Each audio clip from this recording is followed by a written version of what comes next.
Hello guys, welcome back to my channel. In this video we're going to be focusing on finding a limit algebraically, and this is part 2. In this video we're going to be focusing on 3 problems, and then to be able to calculate the limit we're going to benefit from factoring. So when I look at the first problem, as you see, limit x approaches negative 4 x cubed plus 4x squared minus x minus 4 over x squared plus 5x plus 4. So if I go ahead and do the direct substitution of negative 4 into both top and bottom, so top will yield 0 and also bottom will yield 0, so we're going to be ending up with indeterminate form.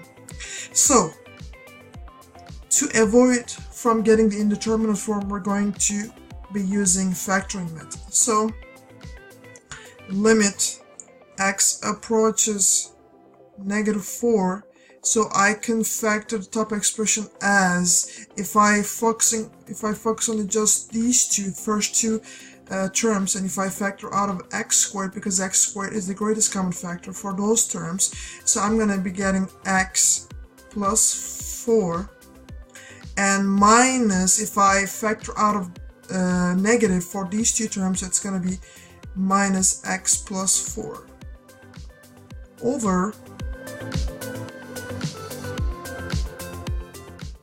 so I can factor this expression as x plus 4 times x plus 1. Now let's continue. Let's do some more algebra to simplify our limit, these two expressions. So limit x approaches negative 4.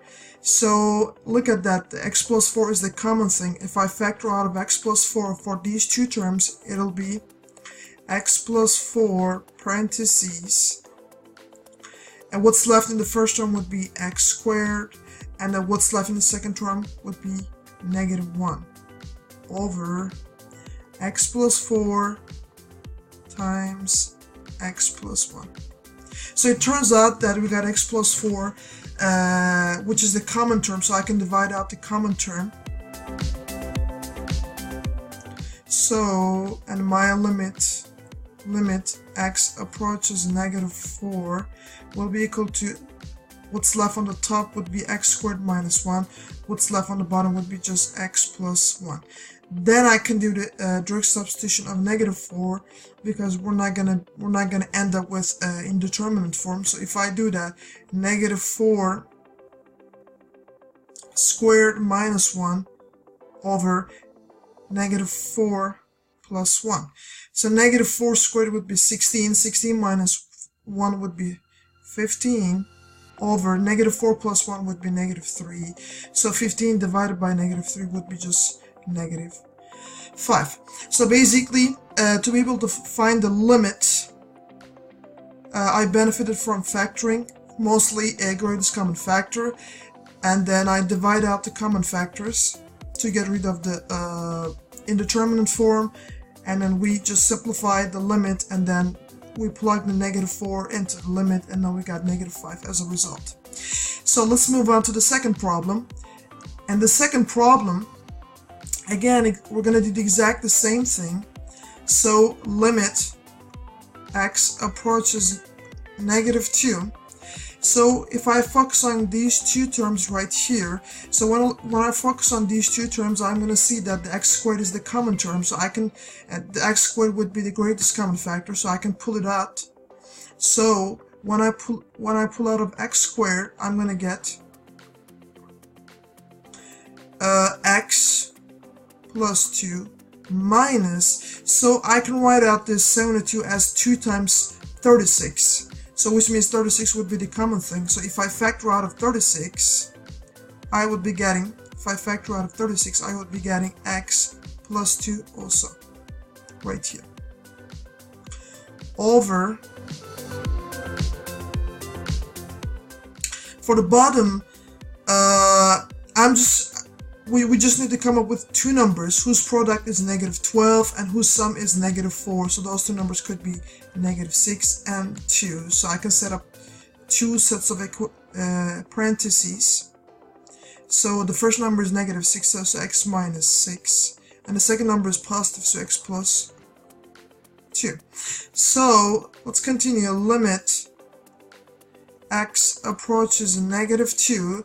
So look at that x. It turns out that x plus 2 is the common thing. So if I factor out of x plus 2, so x plus 2 times what's left in the first term would be x squared, and what's left with, in the second term would be negative 36 minus 36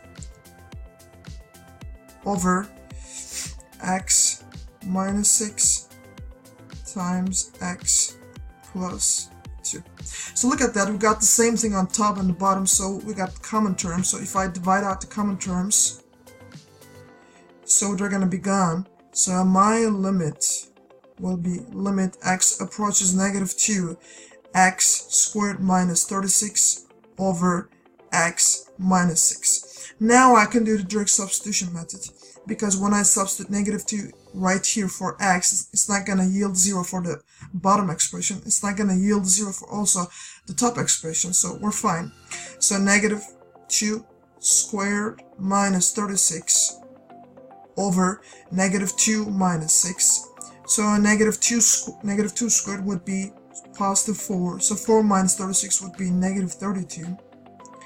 And then negative 2 minus 6 would be negative 8.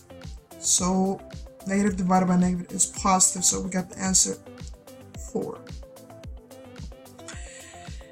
Alright, let's move on to the third problem. So this third problem is different. It's kind of different than the first two problems. But again, we're going to be using the factoring method. We're going to be mostly using the greatest common factor for the top expression. So limit x approaches negative 2 over 3. So look at that. When I focus on these two terms, I can see that x is the common thing, and also 36 and 16 are both divisible by 4. So if I just factor out of 4x, so what's left in the first term would be just 9x squared minus, and what's left on the second term would be just 4 over. So if I want to factor this expression, 3x squared minus x minus 2, so I can break this 3x squared as 3x and x, and I can break this negative 2 as positive 2 and negative 1. So when I do the cross multiplication, let's see if I'm going to get the middle term. So when I do cross multiplication, I'm going to get negative 3x plus positive 2x. The answer would be negative x, which is the middle term. So the way I factor this expression would be 3x, the number across from it, plus 2 times, and then x, the number across from it, which is negative 1, x minus 1. Let's continue. Limit x approaches negative 2 over 3, 4x times. So as you see that 9x squared minus 4, so the 9x squared is the square of 3x, and then 4 is the square of 2. So this is basically difference of squares. I can expand this expression into 3x plus 2 times 3x minus 2. And it's going to make our job a lot easier. And then 3x plus 2 times x minus 1 on the bottom. So look at that. Turns out that we got these 3x plus 2 and 3x plus 2 in common for both top and bottom. So I can simplify them and they're going to be gone. So my limit will be limit x approaches negative 2 over 3. So 4x times 3x minus 2 over x minus 1. So I can go ahead and do the direct substitution. So it'll be 4 times negative 2 over 3 times 3 times negative 2 over 3 minus 2 over, and then over negative 2 over 3 minus 1. So these two nicely wipes out, and then right here I got negative 2 minus 2, which is negative 4. So 4 times negative 2 over 3 would be just negative 8 over 3 times negative 4, and over, for the bottom, negative 2 over 3 minus 1 would be just negative 5 over 3. If we do the necessary simplifications, for example, I can simplify these 3's for the bottom, so I'm going to get the answer